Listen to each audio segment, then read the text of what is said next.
I mentioned it earlier. That is key. I think a lot of times when we make that leap outside of our comfort zone to ask for help and to look for a therapist, you don't understand. Like, it's not personal if you don't like me. We're here to help you.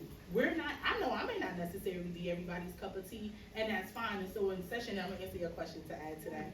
But like, I know when I'm in session and we have our initial session, I tell my student athletes and my private practice clients, listen, this is how this is gonna go, right? I'm not here to tell you what to do. I'm here to support you, to educate you, to hold you accountable, to help you look at things from a different perspective. But I want you to be honest with me, because in order for you to do the work, you gotta understand, we're not doing the work.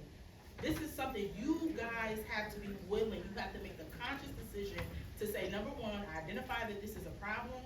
It is causing some mix-up in my life, and I wanna do something about it. And once you get to that point, when you finally reach out for help, if that person is not for you, that's okay, but that doesn't mean stop there. We move on to the next. And a lot of people, that's where the ball gets dropped, because it's like, oh, well, I don't wanna hurt your feelings. This is not about me, it's about you and getting what you need.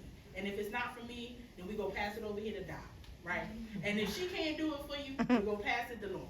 And if she can't do it for you, we got enough connections to pass you to somebody else. But the point is to continue to try. But to answer your question, because it is stigma, there is a stigma associated to asking for help and going to therapy within our culture.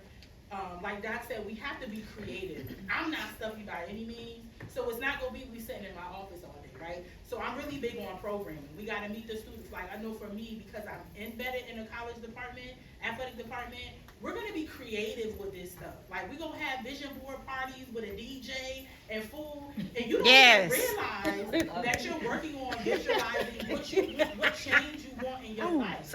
You get what I'm saying? You know, we may get together and make some calming jars, right? But then while we're doing this particular task and we're engaging, now the environment has been ushered to where you feel comfortable to not only talk to your peers, but whoever else may be there, and you share. I never forget, several years ago, I started doing intensive in-home. So that's therapy for adolescents, and you're working in the home with them and their families. And I had my first teenager. That was not what I was trying to do. But it was a part of the job, but you know, you learn something new, and now I have experience with that population, right? And so I remember being in a car with a young lady, and I was picking up from school, and we were heading home to have her session. And I asked her something, and I know, and I'm quite sure you guys can agree. When I tell you I learn from the people that I work with and that I'm with, I'm like, people sow into me and they don't even know it. And so she said to me, Miss Brandy, just have a conversation with me. I'll tell you what I want you to know.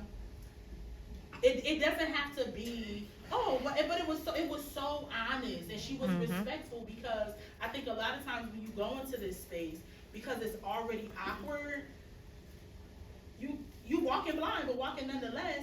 But when they tell you something, it's really that simple. You'll be surprised what can come out of a unfiltered conversation. Because people tell what they want you to know when they feel comfortable, and it will come so easily. So I think just being creative is important, and just meeting people where they are, taking it outside of the office, and just making it fun. Because it doesn't have to be like watching paint dry.